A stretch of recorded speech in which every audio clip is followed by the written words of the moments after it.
प्रिय छात्रों, इससे पहले मैंने प्रेजेंट टेंस के बारे में और पास्ट टेंस के बारे में चर्चा की हुई है।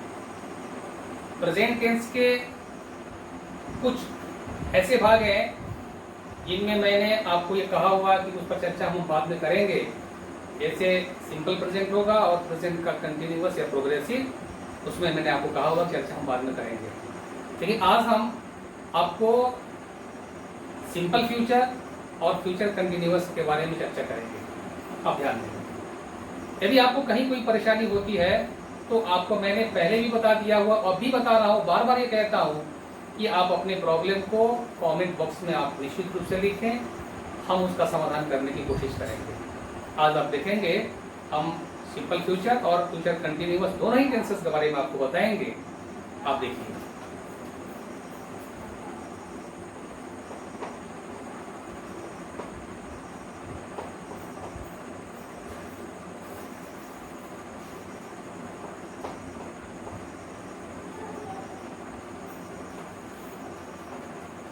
simple future. Simple future indicates an action or event is likely to happen in the future tense, in the future time.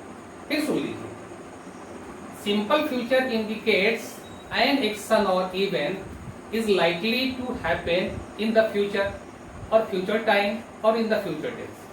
अब जो याद करना चाहें, आप जो पढ़ना चाहें पढ़ लीजिए। आप एक बात ध्यान रखें, जब भी हम फ्यूचर की बात करते हैं तो फ्यूचर के साथ मॉडल ऑक्सिलरीज विल या शैल का प्रयोग करना अनिवार्य है।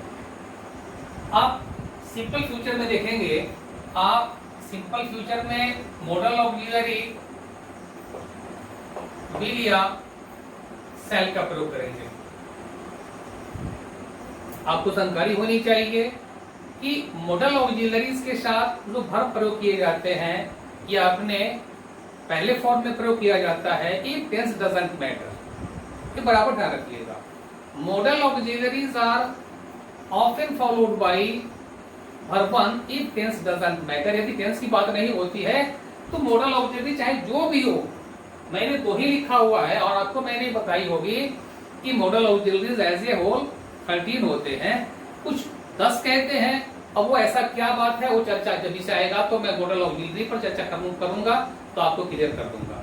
लेकिन ऐसे होल कुछ कहते हैं कि मॉडल ऑक्सिलरी 13 है, कुछ कहते हैं 10 है, लेकिन मेरे विचार में मॉडल ऑक्सिलरी 13 ही है, क्योंकि ऑक्सिलरीज एज ए होल 24 है, जिसमें से 13 आपके मॉडल ऑक्सिलरीज हैं और 11 जो है प्राइमरी ऑक्सिलरीज है। तो ये दोनों मैंने यहाँ पे मॉडल ऑक्सिलरीज लिख दिया हुआ है। अब इस मॉडल ऑक्सिलरीज के साथ आपका वर्ब जो होगा वो पहले फॉर्म में आप यूज करेंगे, ये ध्यान रखेंगे। अब मैंने आपको बता दी है कि when to use simple future tense के। अब आप एग्जांपल देखेंगे,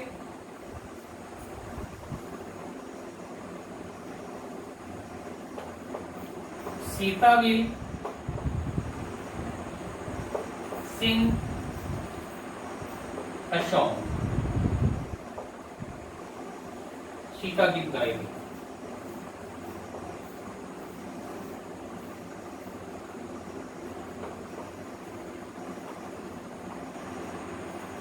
He will buy a car. वह एक कार खरीदेगा।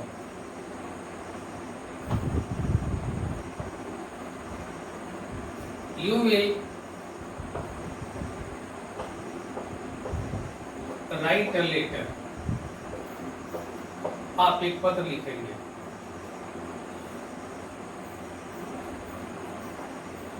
I shall read a novel.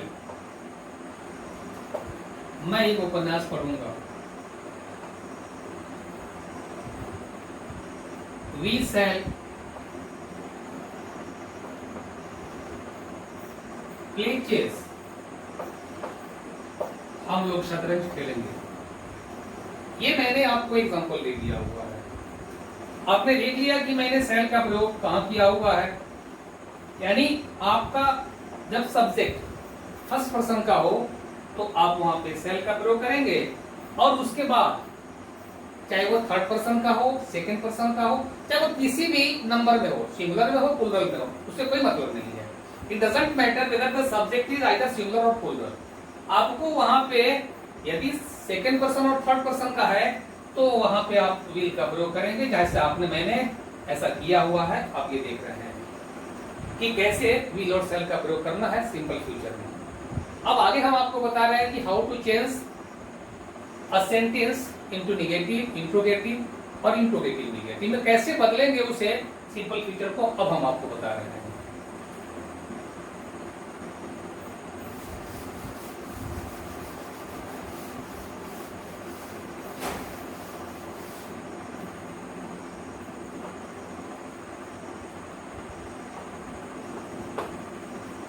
I shall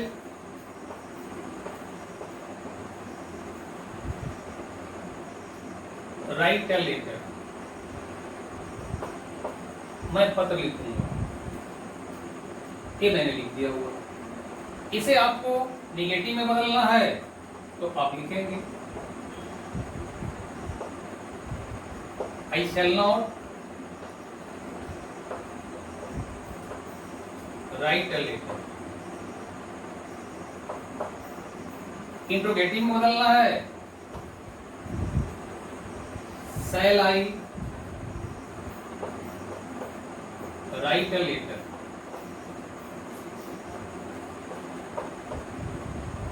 interrogative negative में बदलना है तब आप लिखेंगे shall I not write a letter। इसी सेंटेंस को आप चाहते तो इस प्रकार से भी आप लिख सकते थे, sent I write a letter. लेकिन आप एक बात ध्यान रखेंगे, इसके साथ सेल नोट का प्रयोग नहीं करेंगे, क्योंकि मैंने पहले भी चर्चा की हुई है कि जब भी किसी ऑक्सिलरी के साथ यदि नोट को रखना है इंट्रोगेटिव निगेटिव बनाने के लिए, तो उस ऑक्सिलरी को उसके कॉन्ट्रैक्टेड फॉर्म में ही रखना ज्यादा बेहतर है, अच्छा रहता है।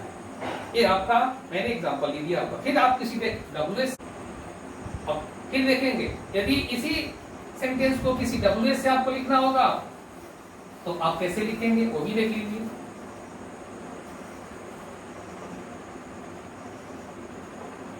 Why shall I write a letter?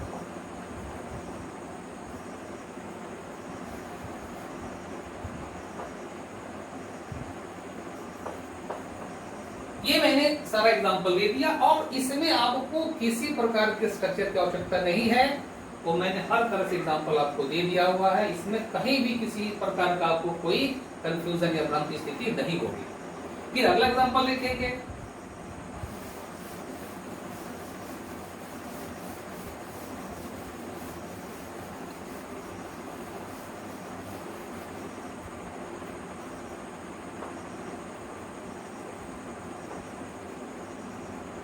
Mohan will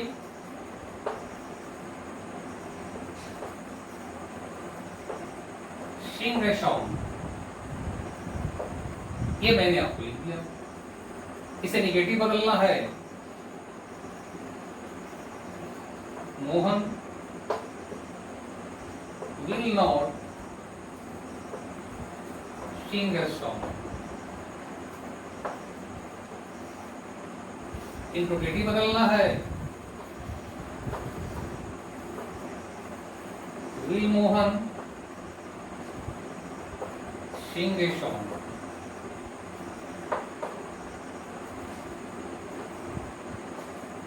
interrogative negative बदलना है, will Mohan not sing a song. इसी सेंटेंस को आप चाहते तो इस प्रकार से भी लिख सकते थे,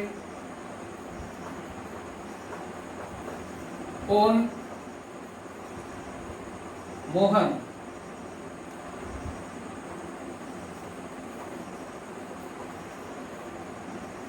शिंगेशों।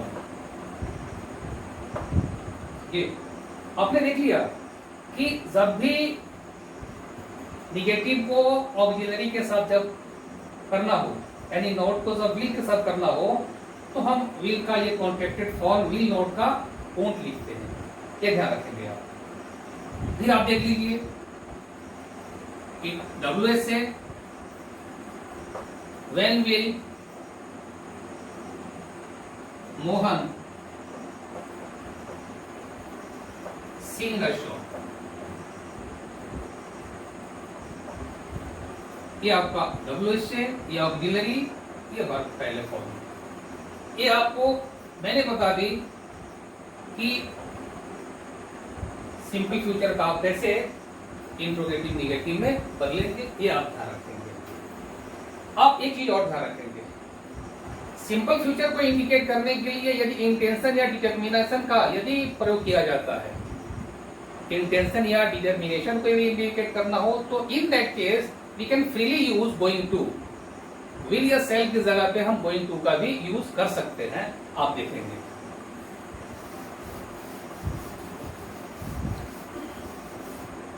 आप ये देखेंगे सिंपल फ्यूचर में सेल या विल की जगह हम गोइंग टू का भी यूज कर सकते हैं। In case we are going to indicate intention और डिटर्मिनेशन। एग्जांपल देखेंगे आप,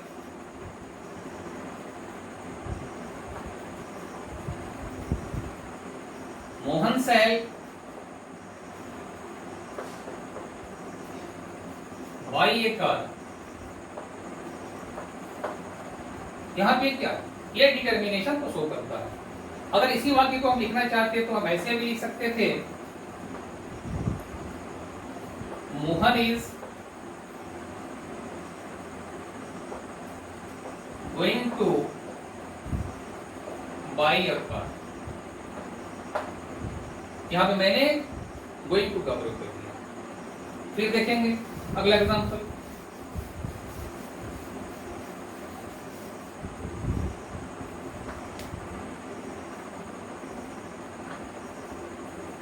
I will purchase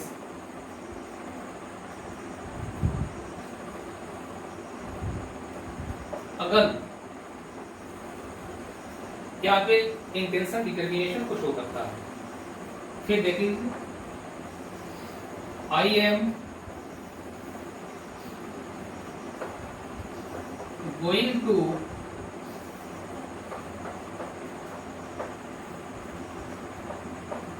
purchase a gun. यहां पे आप ये देखिए, यानी जब इंटेंशन या डिटर्मिनेशन को इंडिकेट करना हो तो वहां पे हम विल सेल की जगह गोइंग टू का भी प्रयोग हम कर सकते हैं। आप ये ध्यान रखें। बस ये आप सिंपल फ्यूचर के बारे में जो मैंने आपको जानकारी दे दी, आप इसे पढ़ने का, समझने का प्रयास करेंगे। यदि किसी प्रकार की कहीं कोई त्रुटि या आपको प्रॉब्लम होता है तो निश्चित रूप से हमारे नंबर भी आप संपर्क कर सकते हैं। आप कमेंट बॉक्स में जाकर भी अपना कमेंट लिख सकते हैं, प्रॉब्लम लिख सकते हैं, हम उसको सुलझाने की कोशिश करेंगे। अब आगे हम आपको फ्यूचर कंटिन्यूअस के बारे में बता रहे हैं, आप देखेंगे।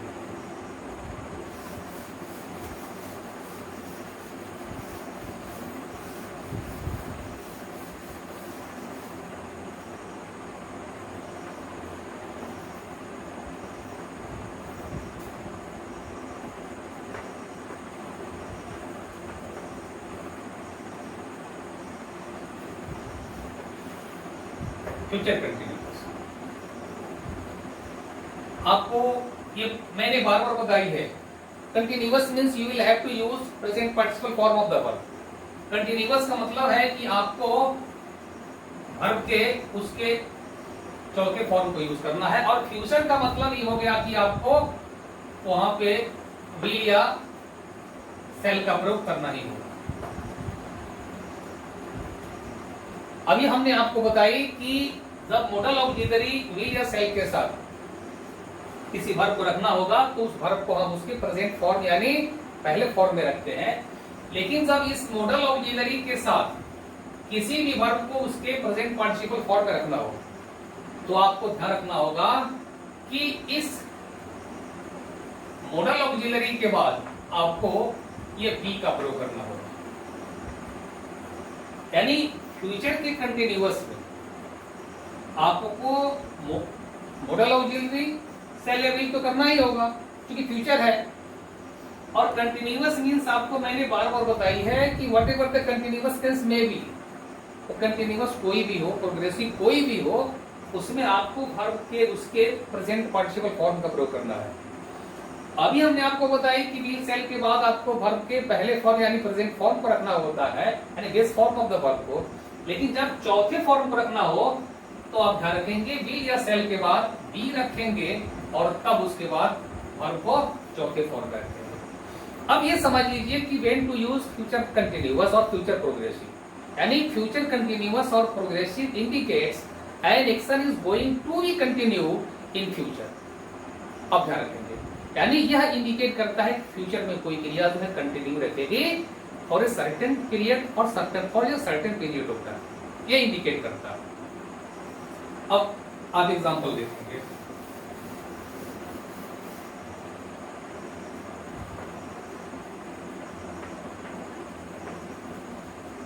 She will be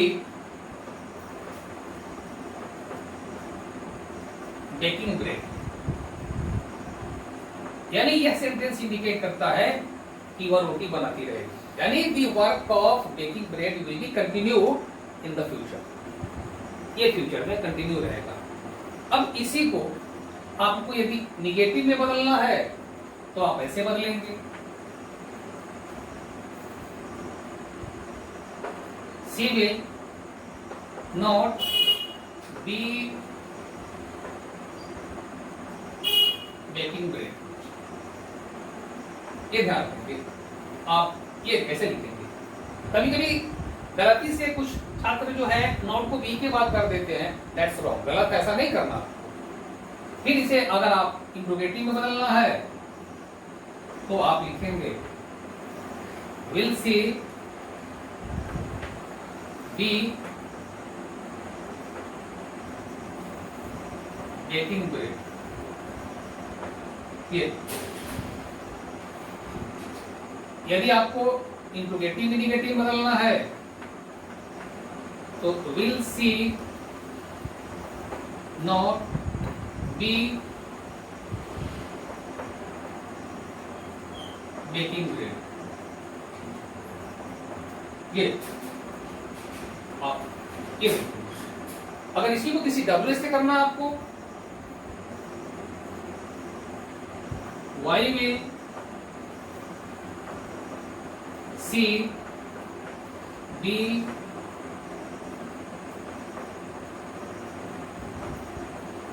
baking bread. यहां मैंने इंट्रोगेटिव को डब्ल्यू से कर दिया हुआ है, आप ये देख रहे हैं। और हमने आपको बार बार बताई है कि when an interrogative begins with WH question word it is often followed by auxiliary. उसके बाद auxiliary whatever the tense में भी, जो भी टेंस हो उस टेंस के हिसाब से WH यानी क्वेश्चन वर्ड के बाद ऑक्सिलरी का आना मस्ट है, आप ध्यान रखें। और वो कौन सी परिस्थिति है जब WH क्वेश्चन वर्ड के बाद ऑक्सिलरीज का प्रयोग नहीं किया जाता, वो भी मैंने आपको पहले बता दिया हुआ है। आप देखेंगे हमारे पूर्व के वीडियोस को तो आपको स्पष्ट हो जाएगा। अब फिर अगला एग्जांपल देखेंगे आप।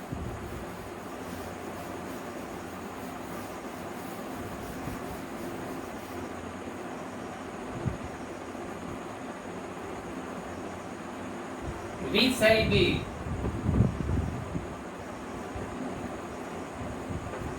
playing chess। हम लोग शतरंज खेलते हैं। निगेटिव बनाना है,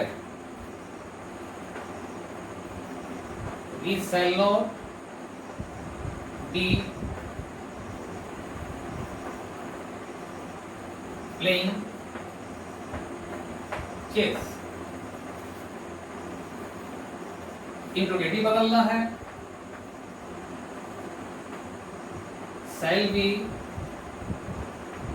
be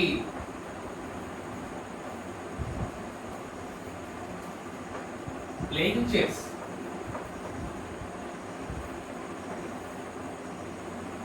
अब आपको इंट्रोगेटिव नेगेटिव बदलना है, चलिए देखेंगे आप।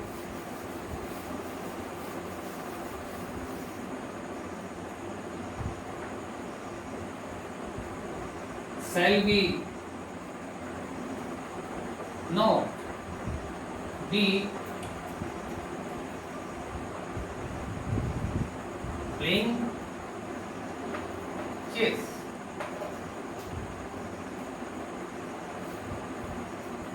ये मैंने इंट्रोगेटिव नेगेटिव बदल दी।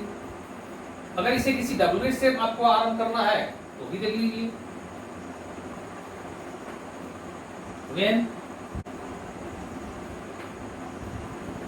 when shall we be playing chess? यहां मैंने shall कर दिया और यहाँ पे be का प्रयोग करके ये देख लिया आपने। मैंने कही कि आप जब भी किसी इंट्रोगेटिव को किसी WH क्वेश्चन वर्ड से आरंभ करेंगे तो उस WH क्वेश्चन वर्ड के बाद ये ऑक्सिलरी रहना आवश्यक है। ये देखिए, अब ये मैंने आपको बता दी कि फ्यूचर कंटिन्यूअस का प्रयोग कैसे करते हैं। सिंपल फ्यूचर और फ्यूचर कंटिन्यूअस के ज्यादातर यूजेस नहीं है, इसलिए मैंने आपको आज दोनों टेंसेस के बारे में जानकारी दे दी है। शेष आपका जो रह जाता है फ्यूचर का परफेक्ट और फ्यूचर का परफेक्ट कंटिन्यूअस, उसकी चर्चा हम अगले क्लास में करेंगे। यदि आप हमारे इस पहले वीडियोस को देख रहे हैं या हमारा पहला वीडियो देख रहे हो तो आप निश्चित तौर पर पूर्व के वीडियो को देखें, आपको बहुत सारी जानकारी प्राप्त हो जाएगी। यदि कहीं कोई आपको समझने में दिक्कत होगी तो आप सीधे हमसे आप कांटेक्ट कर सकते हैं या फिर हमारे कमेंट बॉक्स में जाकर के अपने कमेंट को लिखेंगे, हम उसका समाधान करेंगे। Thank you.